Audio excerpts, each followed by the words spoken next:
Você pode repetir comigo nessa noite? Vamos lá, o 9. Portanto, resta ainda um repouso para o povo de Deus. A parte A do 11, procuremos, pois, entrar naquele repouso. Você crê no poder desta palavra? Senta adorando o nome de Jesus. Pode soltar aí, viu, meu filho? Deu certo aí? Irmãos, nós estamos nesta noite mediante a uma palavra que liberta, a uma palavra que transforma, a uma palavra que sara e uma palavra que leva o homem ao céu de luz. Os versículos que nós lemos traz uma afirmação. Que afirmação é essa, pastor Daniel? Que ainda há um repouso para o povo de Deus. O versículo que nós lemos afirma que ainda há um repouso para o povo de Deus.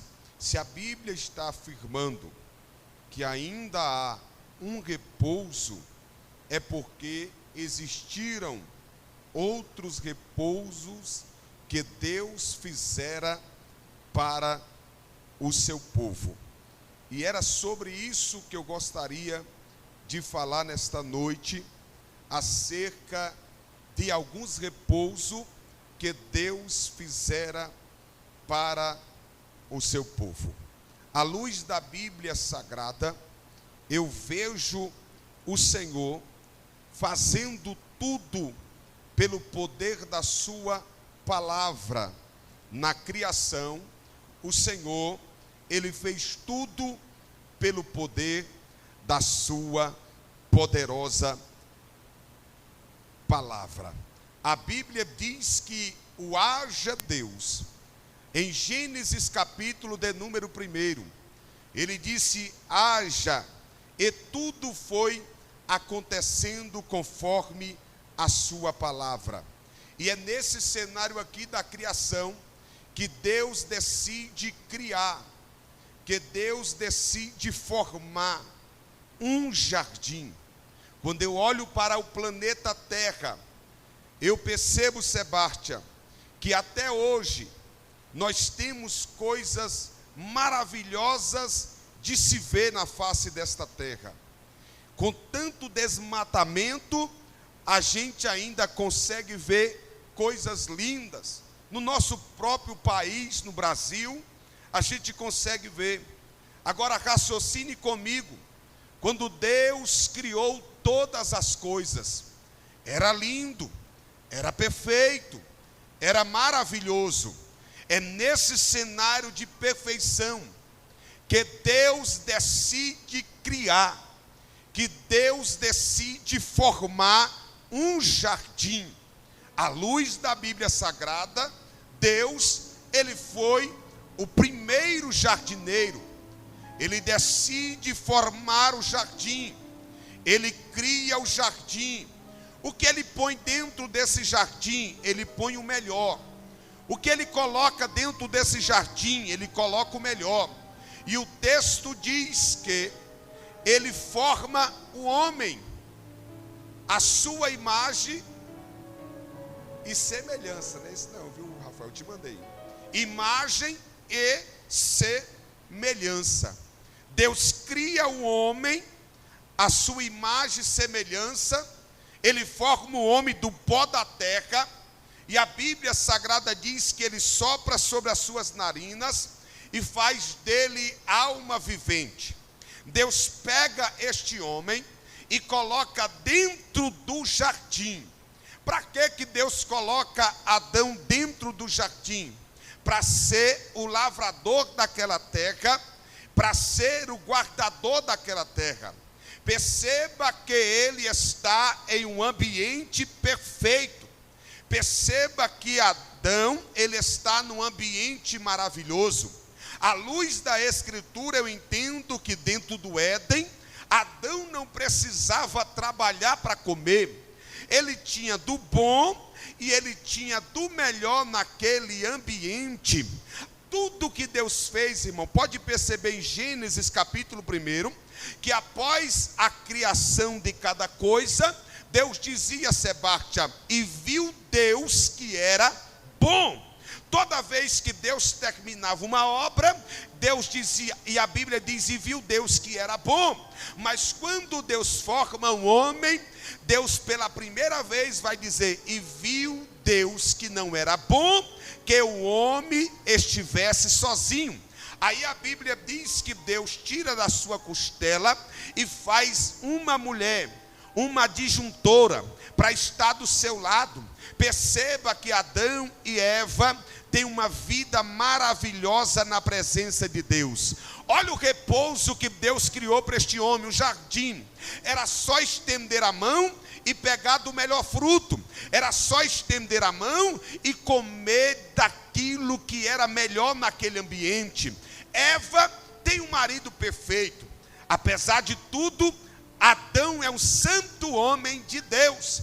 Até este momento aqui, o pecado não entrou dentro da terra. O pecado ainda não estava sobre o homem. Aí a Bíblia diz que Eva tem um marido perfeito.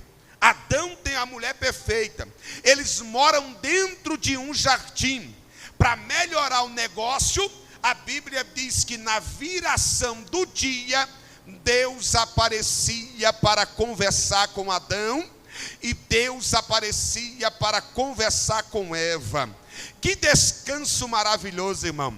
Morar dentro de um jardim e ter um Deus todo poderoso para bater papo com você. Ou seja, o descanso aqui foi Deus que fez para o homem e a mulher. Mas toda vez que eu olho para esse cenário aqui, eu faço uma pergunta, porque a Bíblia diz que a serpente era mais astuta entre todos os animais.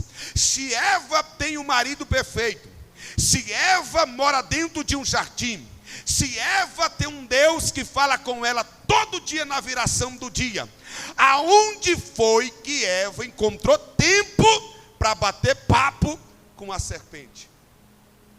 Se Eva mora dentro de um jardim, e se Eva tem um marido perfeito, aonde ela encontrou tempo para bater papo com a serpente?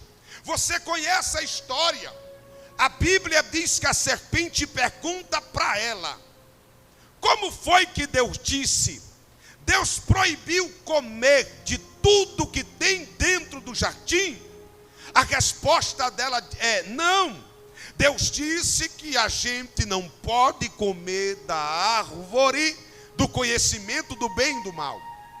A brecha que Eva abre para conversar com a serpente, é nesse cenário aqui que o texto diz que ela começa a observar aquele fruto e acha aquele fruto agradável aos olhos e algo bom para se comer. Você conhece a história? O texto diz que Eva come. A Bíblia diz que ela oferece para o seu esposo, ambos comem. E agora eles percebem, Sebastião, que eles estão nus. Quando eles percebem que estão nus, a Bíblia diz que eles fazem uma roupa de folhagem. E quando, porque era costume na viração do dia, Deus apresentar a eles para um diálogo, o texto diz que eles se escondem.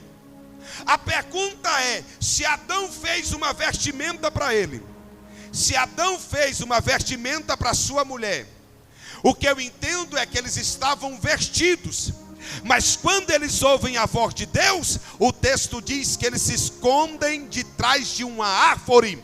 Aí Deus pergunta: Adão, aonde tu estás? Adão responde: Senhor, eu ouvi a tua voz no jardim e me escondi, porque eu estava nu. Deus pergunta: quem te falou que tu estava nu? Por acaso tu comeste daquilo que eu te proibi? A pergunta é: Se ele está vestido diante da sua mulher, e se a sua mulher está vestida diante deles, mas diante de Deus, eles estão dizendo, nós estamos nu. É porque tem gente, irmão, que diante de Deus, aleluia, diante dos homens, ele está vestido, Sebastião. Diante dos homens, tem cara de crente, anda como crente, vem para a igreja como crente, levanta a mão e dá glória como crente, mas diante de Deus, ele está nu. Por quê? Porque dá para se esconder do papai, dá para se esconder da mamãe, dá para se esconder da liderança, tu consegue se esconder de quem você quiser nesta terra, mas o grandão está na casa e está dizendo, diante dos meus olhos, todas as coisas são nu e patente diante dos olhos de Deus. Me ajuda a pregar, irmão. Olha para alguém que está do seu lado, diga, não dá para se esconder de Deus. Você não disse, irmão, diga para alguém, diga, não dá para se esconder de Deus. Tivemos uma vigília ali na minha sede, foi 3 pregadores. A última pregadora era da casa. Pense numa mensagem, Sebastião. Me ajuda só no retorno, pastor. Pense em uma mensagem que ela trouxe. Ela trouxe dentro da Bíblia pessoas que tiveram, é só o retorno, no fundo não, só o retorno. Pessoas que tiveram morte precoce, dentro da Bíblia. Que não era para morrer, mas diante daquilo que eles fizeram, morreram. E a maioria das pessoas acha que não morre antes do tempo. Mas morre, irmão.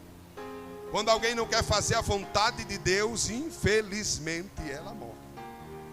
Deus projetou Adão e Eva permanecer dentro do jardim, no lugar de repouso, no lugar abençoado, mas por causa do pecado, Deus olha, se aproxima de Adão e diz, o que tu fizeste, Adão? Tu comeu do fruto que eu disse que não era para tu comer? Adão olha e diz, Senhor, foi a mulher que tu me deu. Aí Deus vai até a mulher e diz, Eva, tu comeu do fruto proibido? Ela olhou e disse, a culpa é da cobra. Sabe por quê? Está difícil, irmão. Homem de Deus, mulher de Deus, que queira assumir a responsabilidade. Nós estamos vivendo em um século que a gente prega na rua, Sebastião. Aí a gente começa a dialogar. A pessoa diz, eu não estou mais na igreja por causa do irmão. Eu não estou na igreja por causa do pastor. Eu não estou na igreja porque não deram oportunidade para mim. Eu não estou na igreja porque não me visitaram. Mentira do diabo, irmão. Chegou o momento de assumir a responsabilidade e dizer, eu estou caído, eu estou prostrado, a culpa é minha, mas eu tenho que me levantar na presença de Deus e voltar para o centro da sua vontade. A gente gosta de terceirizar os nossos pecados, jogar a culpa nos outros. Eu amo Jonas, capítulo de número 3. Os marinheiros estão olhando para ele dizendo, por que esse vento está soprando? Por que essa tempestade está assolando essa embarcação? Jonas olha e diz, é porque eu sou hebreu, eu temo Deus do céu, da terra e que manda em todas as coisas. Deixa eu dizer um negócio para vocês. Deus mandou eu ir para Nínive e eu fui para Tarse. Eu sou um desobediente. Quer que a tempestade acalme? Me lance para fora da embarcação. Quando eles pegaram Jonas e lançaram para fora da embarcação, houve uma grande bonança. O grandão está na casa e está dizendo, eu quero levantar uma geração que assuma a responsabilidade de verdade. Eles terceirizam. Adão joga a culpa para Eva, Eva joga a culpa para a cobra e achou que ia ficar tudo bem. Aí Deus chama Adão, porque Adão era o cabeça, era o responsável. Diga, vem cá, Adão, o negócio é o seguinte, tu estava aqui no jardim, tudo tranquilo, não precisava trabalhar, agora tu vai comer do suor do teu rosto. E essa terra aqui, meu irmão, as rosas, eu acredito que naquela época só tinha rosa. Aí Deus falou, agora vai ter rosa bonita, mas também vai ter espinho. Aí chama Eva para o particular e diz, o negócio é o seguinte, Eva. Eva não deveria sofrer tanto. Eva não, né, irmão? As irmãs, né? Não deveria sofrer tanto naquela época quando ia dar à luz uma criança. Deveria ser tranquilo.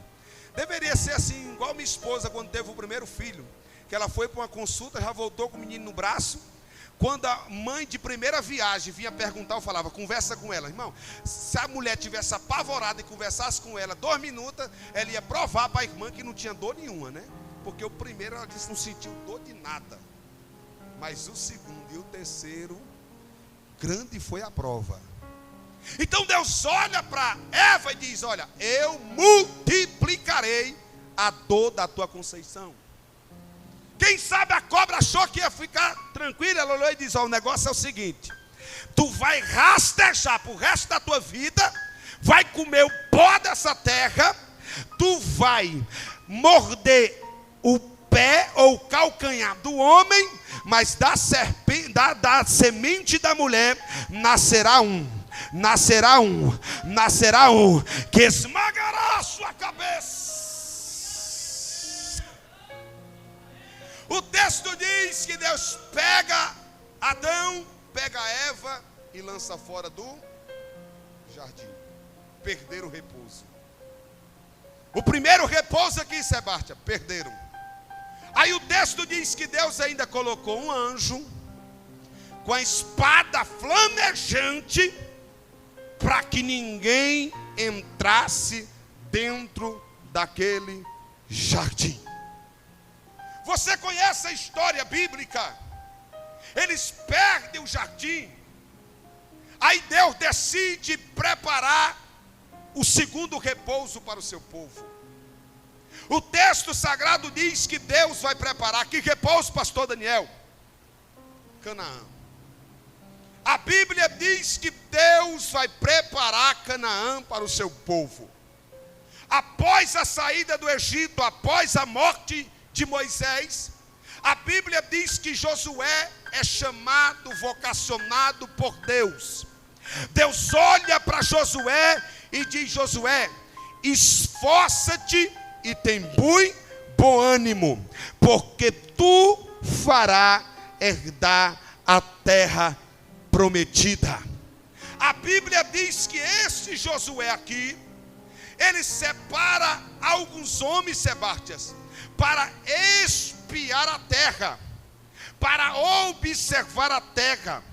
O texto sagrado diz que quando eles vão observar a terra, eles percebem que um cacho de uva tem que ser 2 homens para carregar. Eles percebem que a terra mana leite e manda mel.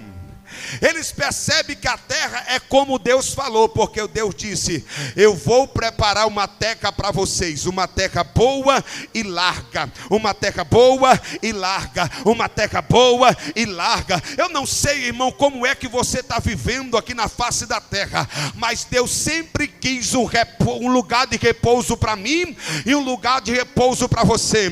Pastor Daniel, o que Deus tem para mim? Deus tem uma terra boa e uma terra larga, uma terra boa e uma terra larga.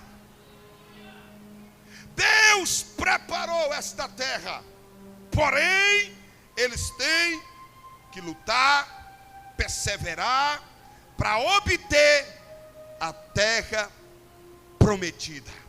A Bíblia diz que o primeiro empecilho é o Jordão. Deus abre o Jordão. O segundo empecilho é a cidade de Jericó, uma cidade que tinha um muro, que alguns estudiosos dizem que dava para passar 2 carros por cima daqueles muros, de tão grande que era. Eles estão olhando para a muralha e está dizendo, é impossível conquistar esta terra. Aí Deus olha para o cenário e dá uma estratégia. Qual é a estratégia? Rodear a cidade 7 vezes. Na 7ª vez, eles vão rodear 7, titulando 13 voltas sobre aquela cidade. Quando eles dão a 13ª volta, eles liberam um grito e a Bíblia diz que a muralha cai no chão. A palavra do Senhor diz que nada é impossível para o Deus que eu sirvo e nem para o Deus que você serve. Eu vou profetizar aqui nesta noite. O grandão está na casa e está dizendo, se você crer, obedecer, muralhas irão cair e você vai conquistar as... O texto diz que com mão forte e mão poderosa, o povo conquista Canaã. A ordem de Deus é, eu estou dando autoridade para vocês, eu estou dando poder para vocês. Como ele sempre dizia, nesta guerra não tereis que pelejar, eu vou pelejar por vocês. E eu dou esta terra para vocês e para a vossa descendência. O povo obedeceu, pastor? Não. Eles entram na terra boa e larga. Eles entram na terra que mana leite e mel. Eles entram na terra que tem fartura, mas eles têm um defeito de fabricação. Não conseguem obedecer o que Deus está mandando. Eu disse e vou repetir: Deus tem algo bom para você. Deus tem algo grande para você. Deus tem algo especial para você. Mas Ele está na casa e está dizendo: eu preciso que você ande no centro da minha vontade. A Bíblia diz que aquele que ouve esta palavra e pratica é semelhante ao homem prudente que edificou a casa sobre a rocha. Veio o vento, veio tempestade, veio rios, combateu a casa, mas a casa não caiu. Sabe por que tem casa em ruínas? Porque não edificou a casa na rocha. Sabe por que tem muita gente caída? Porque não edificou a casa na rocha. Mas o grandão está na casa e está dizendo: é a noite que você tem a oportunidade de edificar a tua casa na rocha. Eu vou profetizar: enquanto você crê no que está aqui, a tua casa permanece de pé, o teu casamento permanece de pé, o teu ministério permanece de pé na presença de Deus. Só eu acredito, ou tem alguém comigo aqui nessa noite?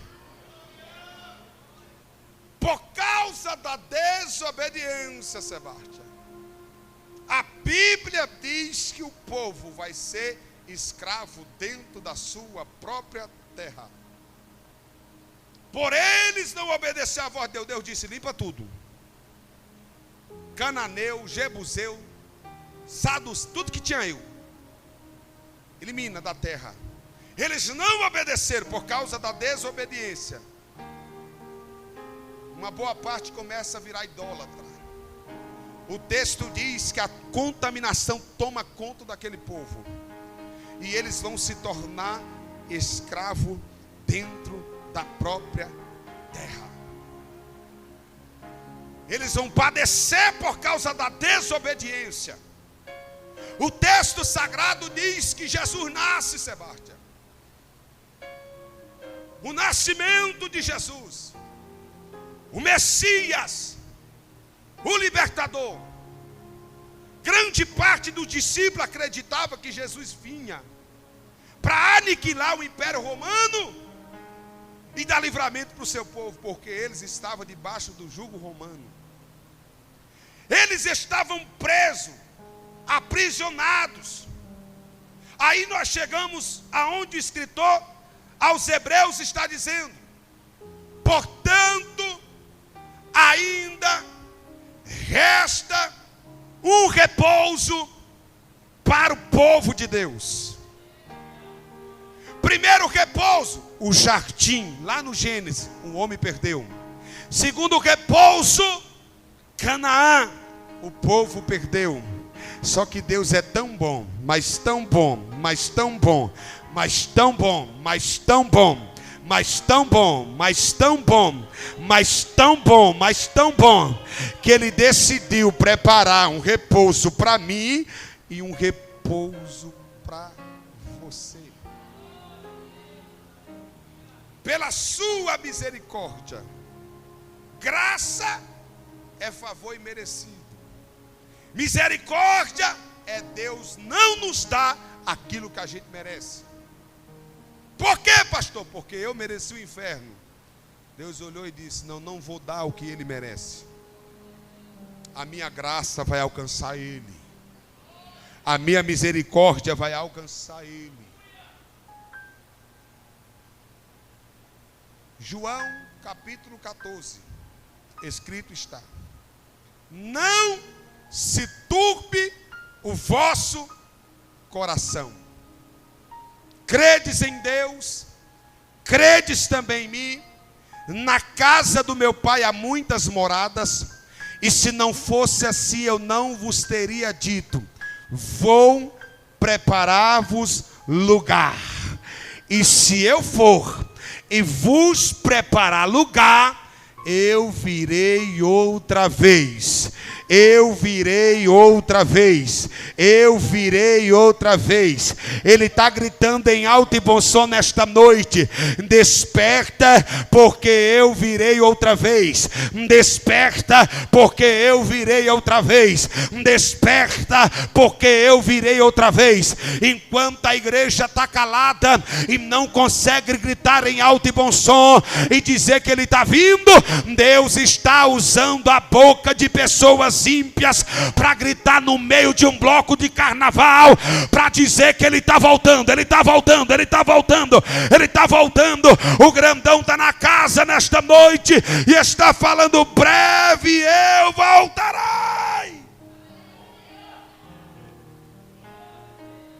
Ele está voltando. Você pode dizer isso para alguém? Olhe para alguém que está do teu lado e diga: ele vem. Alguém vai me dizer: escuto isso desde quando a minha avó dizia. Desde quando a minha avó era moça, dizia que ele estava vindo. E nada aconteceu. Mas o grandão está na casa e está dizendo: eis que eu estou à porta e bato.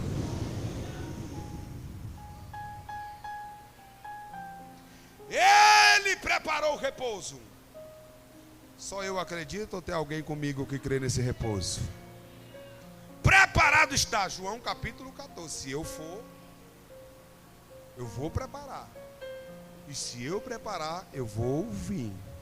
Para onde quer que eu esteja, estejai vós também. Jesus cumpre o seu ministério. Ele cumpre o seu ministério. O texto diz que ele padece uma morte de cruz. Você conhece a história, o sofrimento de Cristo. O interessante é que para a remissão do pecado, naquela época, era necessário o pastor, o sacerdote, imolar um cordeiro imaculado, sem mancha, sem mácula, aspergir o sangue sobre o altar, para a remissão do pecado. Jesus, ele veio para me redimir e para te redimir dos nossos pecados. Isaías disse que pelas suas pisaduras nós fomos sarados. Perceba que enquanto ele está indo no caminho do Gólgota, ele está aspergindo sangue. Por quê, pastor? Porque o sacrifício começa no Getsêmani. No Getsêmani a Bíblia diz que ele está orando com tanta intensidade, Rafael, que ele não soa como eu estou suando aqui. A Bíblia diz que ele soa grandes gotas de sangue. O sacrifício começou. A Bíblia diz que eles apanham Jesus, porque Judas o traiu. E agora a Bíblia Sagrada diz que eles começam a dar pelo menos 40 chibatadas no corpo de Cristo. Cada chibatada que ele leva, alguns estudiosos dizem que abriu uma abertura que cabia um dedo, que era, a dor era tão grande, mas tão grande, que era a mesma coisa de pegar chumbo quente e derramar em cima daquelas feridas. A cada chibatada que ele leva, sai sangue. O sacrifício começou. A Bíblia diz que eles pegam uma coroa de espinho, coloca sobre a sua cabeça, e quando coloca sobre a cabeça, sai sangue. O sacrifício começou. Eles pegam um pedaço de caniço e começam a bater na cabeça do Cristo. A cada caniço que eles batem na cabeça do Cristo, sai sangue. O sacrifício começou. Eles pegam uma vestimenta de púrpura, colocam sobre o seu corpo. Quando eles arrancam, porque as feridas eram grandes, sai sangue. O sacrifício começou. Agora ele está indo na via dolorosa, Sebastia. Ele está caminhando e está deixando um caminho de sangue. Por isso Isaías disse: pelas suas pisaduras nós fomos sarados. É por isso que ele disse: aquele que quiser vir após mim, negue a si mesmo, tome a sua cruz e me siga. A cada passo que você dá em direção a Cristo, você está sendo purificado, purificado, purificado, diz o Senhor dos Exércitos. Ele chega no Gólgota. O texto diz, Sebastião, que eles pregam os pés, sai sangue. O sacrifício começou. Prego nas mãos, sai sangue. O sacrifício começou. Ele levanta o meu Cristo. E o texto diz que um soldado pega uma lança e transpassa o seu lado direito. A Bíblia diz que todo o sangue do meu Senhor sai. Após sair todo o sangue, sai água. Perceba que não sai água e sangue, sai apenas água. Por quê, pastor Daniel? Lá no Egito, Deus deu uma ordem para Moisés dizendo: toca o teu cajado sobre as águas. Quando ele tocou o cajado nas águas, a Bíblia diz que as águas se transformaram em sangue. Água misturada com sangue gerou morte dos peixes no Egito. Ele está na cruz do Calvário, liberando só sangue puro, só sangue puro, só sangue puro. Enquanto a água misturada com sangue gerou morte, o sangue carmesim da cruz do Calvário gerou vida para mim e para você. O texto diz que ele morre. Pegam seu corpo, levam para o túmulo. E a Bíblia diz que eles pegam uma pedra grande e tampam a boca daquele sepulcro. Selam para que ninguém toque naquele sepulcro. É o terceiro dia, meus irmãos. O texto diz que no terceiro dia, as Marias, uma conversa com a outra e diz: vamos no sepulcro. Preparam as iguarias para perfumar o corpo do mestre. Quando elas chegam na boca do sepulcro, a primeira coisa que elas percebem é que a pedra estava removida. Quando elas veem a pedra removida, elas não têm coragem de entrar, Sebastião. Elas ficam observando de longe. Daqui a pouco se apresenta a elas um jardineiro. Elas estão olhando e vendo um jardineiro. Eu comecei pregando dizendo que Deus foi o primeiro jardineiro que criou o jardim dentro do Éden, ou plantou o jardim dentro do Éden. Ele estava dizendo mais ou menos assim, Sebastião, porque elas estão observando e estão vendo apenas um jardineiro, mas o jardineiro que estava ali era o jardineiro que estava lá no Éden. Ele estava dizendo mais ou menos assim: eu sou o alfa, o ômega, eu sou o princípio e o final de todas as coisas. O homem perdeu o jardim, mas eu estou preparado a levar vocês para ele de novo. Elas viram o jardineiro, olharam para ele e disseram: aonde está o corpo do meu mestre? A resposta é: porque vós procurais o vivo dentre os mortos. Ou porque você procurai dentre os mortos aquele que está vivo, aquele que está vivo, aquele que está vivo. Aí aqui quebra um protocolo, porque tem um povo aí que diz que mulher não pode pregar, não pode pastorear. Estava vendo um vídeo hoje. O jardineiro apresentou para as mulheres e disseram: corre lá e diga para os meus discípulos, diga para os meus discípulos, diga para os meus discípulos, diga para os meus discípulos. Elas correram. Tinha 2 discípulos lá.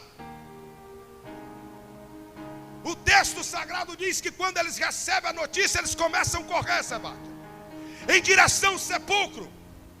O que chegou primeiro viu o sepulcro aberto, e ele observou que havia alguns panos no chão. Quando ele observa que tinha os panos no chão, ele também não entra. Mas Pedro, que era mais ousado, caiu para dentro do sepulcro. Quando Pedro entra, ele viu os lençóis no chão. Quando ele olha para a cabeceira, ele viu um lenço dobrado à parte. Jesus foi, mas deixou um código para os seus discípulos. Pedro, quando observa e vê, porque a Bíblia faz questão de dizer que havia um lenço dobrado à parte. Na cultura judaica, todo judeu, ou senhor daquela casa, quando estava sobre a mesa se alimentando, e uma vez que ele se levantasse, Sebastia, limpasse a sua boca, limpasse as suas mãos, e jogasse o lenço de qualquer jeito em cima da mesa, o servo olhava e entendeu: o meu senhor terminou e eu já posso recolher a mesa. Mas toda vez que o senhor limpasse a sua mão, limpasse a sua boca, pegasse o lenço, dobrasse e colocasse à parte, o servo olhava e entendia: o meu senhor só foi ali, mas vai voltar. Só foi ali, mas vai voltar. Só foi ali, mas vai voltar. Quando Pedro viu o lenço dobrado à parte, era o sinal que Jesus estava dizendo: eu fui morto ao primeiro dia, no segundo dia e no terceiro dia eu ressuscitei e vou voltar. Olhe para alguém que está do teu lado e diga: ele vai voltar. Ele apresentou-se para muitas testemunhas, irmãos, que ele ressuscitou. Ele atravessa a parede onde os discípulos estavam orando e mostra-se a eles. Tomé olha, porque Tomé não estava presente, diz: eu só acredito se eu ver os cravos na mão, os cravos nos pés e a lança que foi transpassada.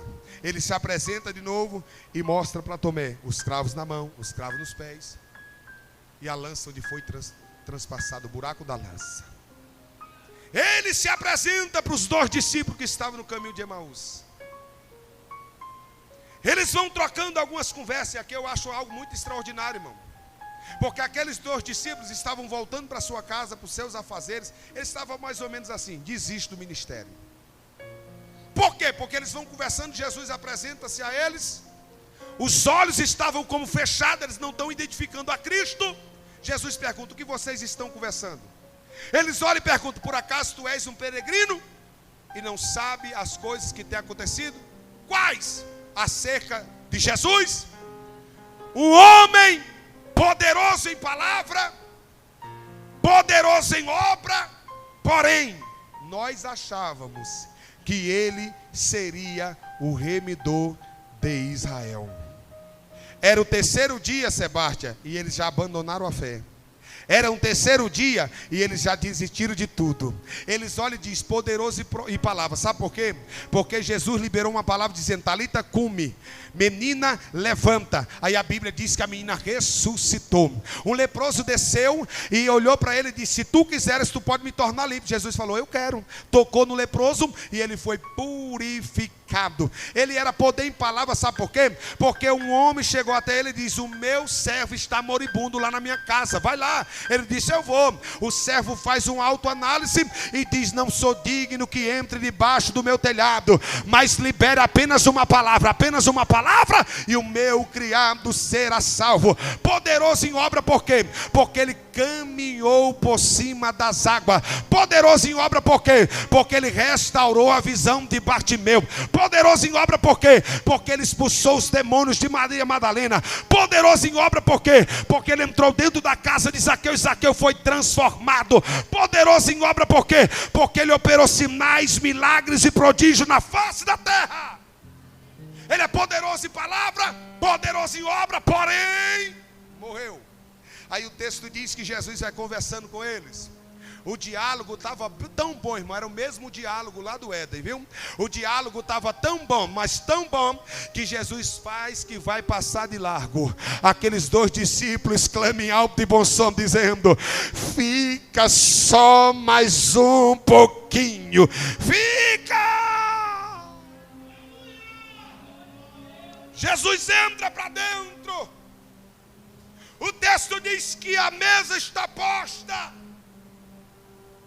Quando ele parte o pão que ele entrega aos discípulos, as escamas dos seus olhos caíram.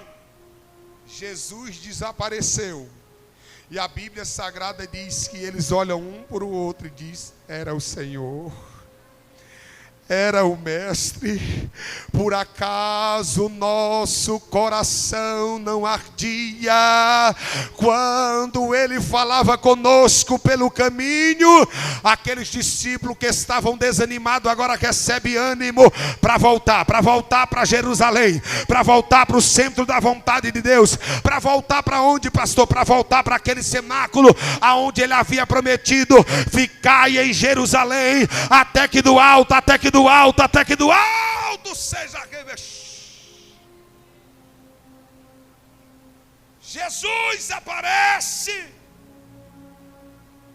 a quase 120 mil pessoas.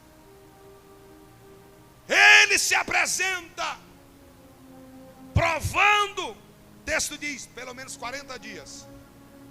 Apareceu para os discípulos, apareceu para as mulheres. Uma grande multidão está vendo ele está subindo. Ele está subindo. Ele está subindo. Ele está subindo. Uma multidão olhando para cima. Quando de repente aparece 2 varões de branco. E interroga aqueles que estão olhando para cima, dizendo: ei, por que vocês olhais para cima? O mesmo Cristo que vocês viram subir, Ele irá descer, Ele irá descer, Ele irá descer, Ele irá descer, para arrebatar a sua igreja, para arrebatar a sua igreja. Tem muita gente que não crê no arrebatamento, tem muita gente que já não crê que Jesus vai voltar, mas eu vim aqui debaixo da autoridade de Deus, diante desse tema, dizer: igreja, desperta, porque Jesus está voltando. Pastor, ele vai me levar para onde? Para o céu. A nova Jerusalém. O repouso que o escritor aos Hebreus está dizendo. Portanto, resta ainda um repouso. Pastor, e como eu entro? Está no 11. Portanto, resta ainda um repouso para o povo de Deus. Procuremos, pois, entrar naquele repouso. João 14, o discípulo indagou: qual é o caminho? Ele disse: eu sou o caminho, eu sou a verdade, eu sou a vida, e ninguém vem ao Pai senão por mim. Tem uma morada preparada para você. Tem um repouso preparado para você. Tem um lugar de glória preparado para você. Uma das primeiras coisas que Ele prometeu fazer lá nessa cidade, que Ele enxugará dos olhos todas as lágrimas. A cidade que Ele preparou para você, não vai haver mais choro. A cidade que Ele preparou para você, não vai haver mais fome. A cidade que Ele preparou para você, não vai haver mais morte. A cidade que Ele preparou para você são ruas de ouro, são muros de cristal. A cidade que Ele preparou para você é algo extraordinário. Ele diz: não haverá mais sol e nem lua, Sebastião, porque a glória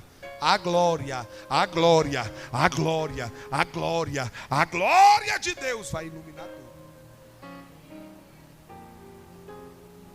Olhe para alguém, para me terminar esse sermão, olhe para alguém e diga: Jesus vem, e o céu é para você. O inferno, irmão, não foi feito para mim nem para você. Para mim e para você foi feito o céu. Não se escandalize, não. Mas ninguém, pastor, será lançado no inferno por causa dos seus pecados. Sebastião, pecado não vai lançar ninguém no inferno. O pastor ficou doido agora. Vou te explicar. Um rei se disfarçou de pastor, entrou em um presídio de segurança máxima, com uma Bíblia na mão, uma carta dentro da Bíblia, chegou a um prisioneiro que seria morto naquele dia e disse: eu vim te trazer um presente. Aquele preso olhou para o pastor, que era rei, que estava disfarçado de pastor, e disse: do que me vale o teu presente? Hoje à noite eu serei enforcado. O pastor insistiu: eu quero te dar um presente. Eu quero te dar um presente. Eu quero te dar um presente. Aquele prisioneiro olhou e disse: o teu presente não vale de nada. Eu serei morto hoje ainda à noite. O rei, que estava disfarçado de pastor, voltou para o seu palácio, tirou as vestes de pastor, vestiu as vestes de rei, sentou-se sobre o trono. À noite, o grande julgamento. O homem com uma corda no pescoço. O rei levanta do trono e pergunta para ele: você sabe por que você vai morrer? Ele diz: eu sei por que eu vou morrer. Eu vou morrer por causa dos meus crimes. Eu vou morrer por causa dos meus assassinatos. Eu vou morrer por causa dos meus pecados. O rei olhou para ele e disse: você não vai morrer por causa dos crimes. Você não vai morrer por causa dos seus assassinatos. E você não vai morrer por causa dos seus pecados. Ele olhou e disse: por que eu vou morrer então? Você vai morrer porque hoje de manhã eu me disfarcei de pastor, com uma Bíblia na mão e uma carta dentro da Bíblia. Eu ofereci para você um presente e você não quis. Dentro daquela Bíblia havia uma carta, e naquela carta estava escrito: perdoado todos os teus crimes, perdoado todos os teus assassinatos, perdoado todos os seus pecados. Você não vai morrer por causa dos crimes, você não vai morrer por causa do pecado, mas você vai morrer porque rejeitou o perdão. Se você recebe o presente, você estaria perdoado de todos os seus crimes. Não vai morrer por causa dos pecados, vai morrer porque não aceitou o perdão. Eu torno a repetir: ninguém vai para o inferno por causa de pecado, mas multidões e multidões e multidões perderão o repouso que Deus tem para eles e serão lançados no inferno porque rejeitaram o perdão de Deus, porque rejeitaram o sacrifício de Cristo. Todas as vezes que estas portas se abrem, é Deus dizendo: eu te perdoo e quero te levar para o céu, e quero te levar para o céu, e quero te levar para o céu. Se coloque de pé.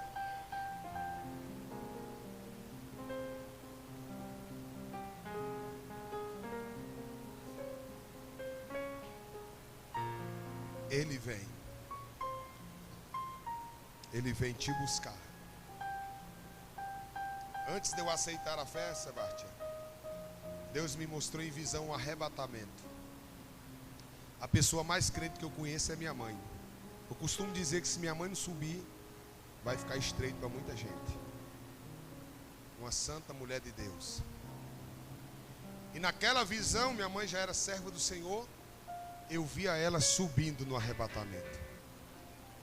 E eu, lógico, ficando.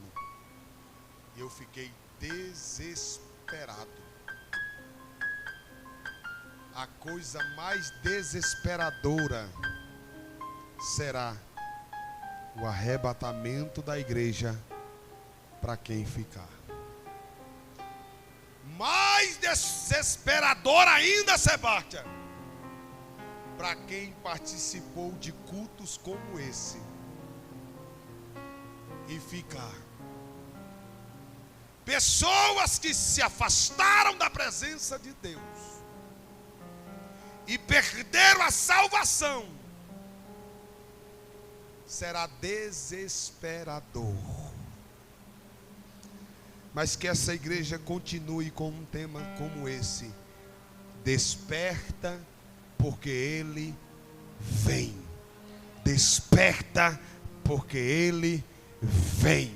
Sabe qual é o grito da igreja? Maranata, ora vem, Senhor Jesus. Vamos lá?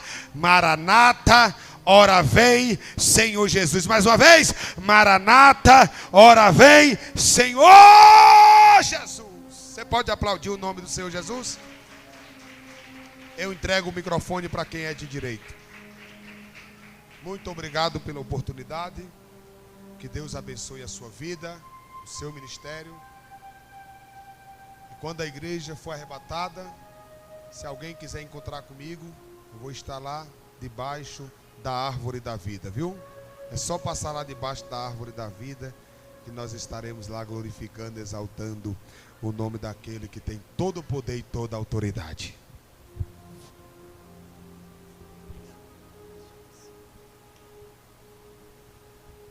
Aleluia! Desperta, Ele vem. É a mensagem do Senhor.